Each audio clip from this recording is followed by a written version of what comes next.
한 달에 10만원, 20만원씩 암보험을 내고 계신가요? 사실 이런 제도들만 제대로 알고 있어도 암 치료비를 수천만원 넘게 줄일 수 있습니다. 암에 걸리면 치료비 부담은 물론이고 생활비 걱정까지 더해져서 막막할 수밖에 없는 게 현실입니다. 그런데요, 국가는 암 환자분들을 절대 그냥 두지 않습니다. 경제적으로 도움받을 수 있는 든든한 제도들이 이미 준비되어 있습니다. 문제는 이런 내용들을 잘 몰라서 아예 신청조차 못하시는 분들도 생각보다 정말 많다는 겁니다. 본 광고는 광고 심의 기준을 준수하였으며 유효기간은 심의일로부터 1년입니다. 반갑습니다. 보험대학입니다. 남성은 2명 중에 1명, 여성은 3명 중에 1명이 암을 진단받을 수 있다고 합니다. 이제는 더 이상 남의 일이라고 보기는 어렵죠. 암에 걸리면 생각보다 치료비 부담이 상당히 큽니다. 병보다 병원비가 더 무섭다는 말이 괜히 나오는 게 아닙니다. 그런데 많은 분들이 이런 불안감 때문에 보험을 지나치게 많이 준비하시기도 합니다. 저 역시 보험 설계사로 상담을 하다 보면 이건 좀 과하다 싶을 정도로 가입되어 있는 경우를 자주 보게 됩니다. 요즘처럼 생활비 부담도 큰 상황에서 보험료까지 무겁게 가져가면 현실적으로는 버거울 수밖에 없습니다. 하지만 다행히도 국가는 암 환자분들을 위해 여러 가지 의료비 지원 제도를 운영하고 있습니다. 이 제도들을 제대로만 활용해도 치료비 부담을 꽤 많이 줄일 수 있습니다. 실제로 현재 전체 의료비의 65.3%를 건강보험에서 보장을 하고 있고요. 여기에 실손보험까지 함께 활용하면 평균적으로 76.1% 수준까지 보장받을 수 있습니다. 오늘 영상에서는 암이 걱정이 되신다면 꼭 알아두셔야 할 국가의료비 지원제도 4가지를 하나씩 안내해 드리겠습니다.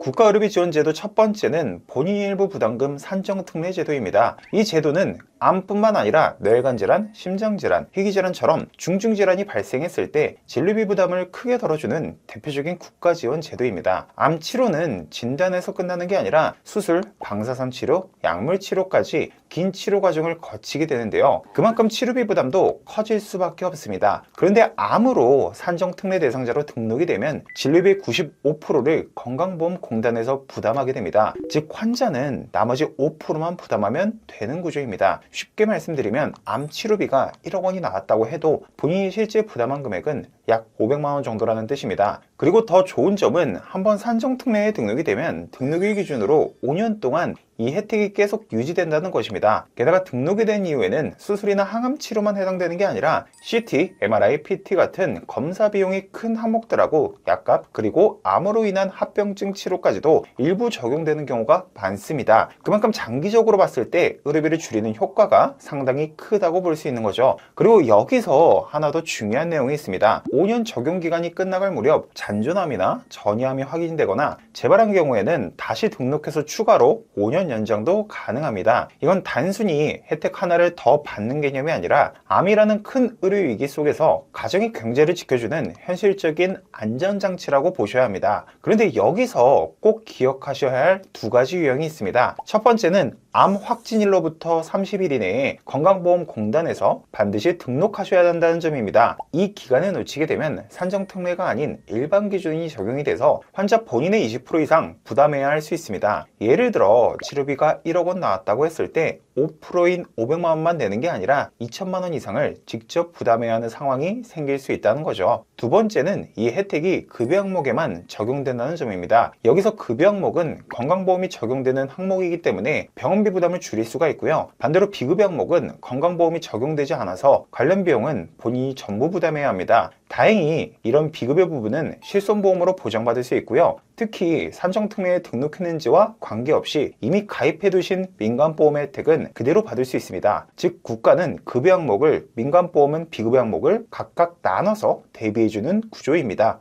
그래서 우리는 비급여 부분만 잘 준비하시면 되는 거죠. 모든 의료비를 비싼 보험료로 미리 다 대비할 필요는 없다는 뜻입니다.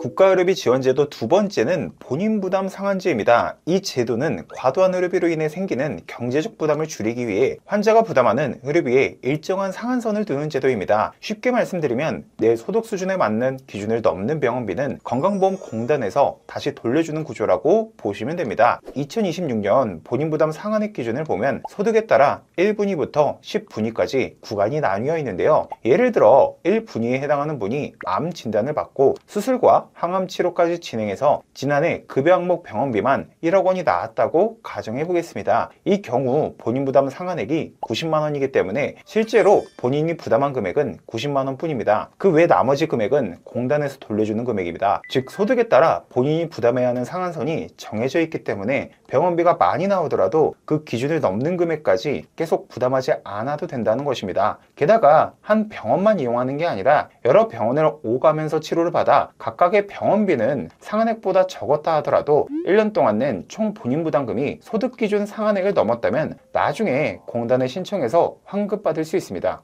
여기서 중요한 건 자동으로 환급이 되는 게 아니라 반드시 직접 신청하셔야 한다는 점입니다. 신청 방법은 건강보험공단 홈페이지에 들어가셔서 메인 화면에 있는 환급금 조회를 누르고 본인 인증 후에 로그인하시면 바로 신청할 수 있습니다. 또 다른 방법으로는 건강보험 앱에서 상단 메뉴에 민원 여기요를 누르고 조회를 누르면 환급금 조회 및 신청 화면으로 들어갈 수가 있는데요. 로그인만 하시면 간편하게 조회하고 신청까지 가능합니다. 혹시나 컴퓨터나 앱으로 신청하는 게 어렵다면 건강보험 고객센터 1577-1000번으로 전화를 하셔서 본인 부담 상한액 환급금이 있는지 확인해달라고 요청하시면 자세하게 안내받으실 수 있습니다.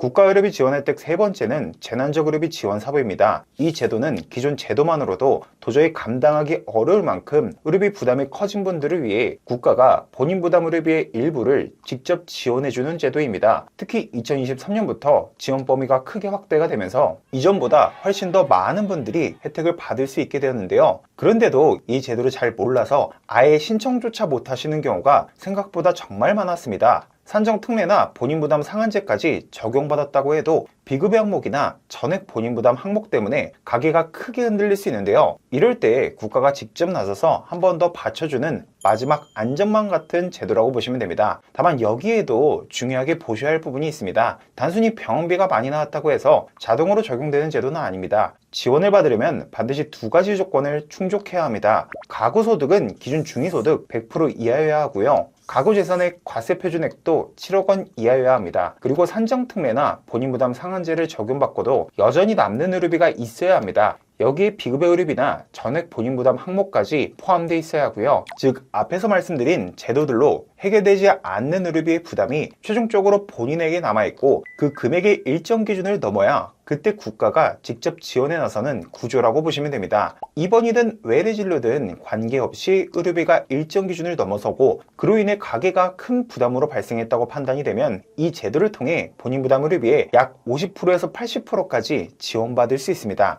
기초생활수급자나 차상위 계층 경우에는 최대 80%까지 지원이 가능하고요. 일부 중위소득 가구는 최소 50% 수준부터 지원받을 수 있습니다. 예를 들어 차상위 가구에서 1년 동안 의료비가 5천만 원 발생했다면 최대 80%인 4천만 원을 국가가 대신 부담해주는 구조입니다. 그만큼 실제 본인이 부담해야 하는 금액은 1천만 원 수준까지 줄어들 수 있는 거죠. 최후의 안전망이라는 표현이 과하지 않을 정도로 든든한 제도입니다. 다만 재난적 의료비 지원 사업도 몇 가지 주의하셔야 할 사항이 있습니다. 본인 부담 상한제에서는 지원되지 않는 비급여 의료비까지 일부 지원해준다는 점이 이 제도의 큰 특징입니다. 다만 실손보험금이나 지자체 의료비 지원금을 이미 받으신 경우에는 그 수령 금액을 제외한 뒤에 남은 금액을 기준으로 지원 비율을 다시 계산하게 됩니다. 그래서 중복으로 지원받는 부분이 있다면 나중에 환수가 될 수가 있기 때문에 이 부분은 꼭 알고 계셔야 합니다. 신청은 퇴원일이나 최종 진료일의 다음날부터 180일 이내에 하셔야 되고요. 건강보험공단에 직접 방문해서 신청할 수도 있고 온라인으로도 접수가 가능합니다.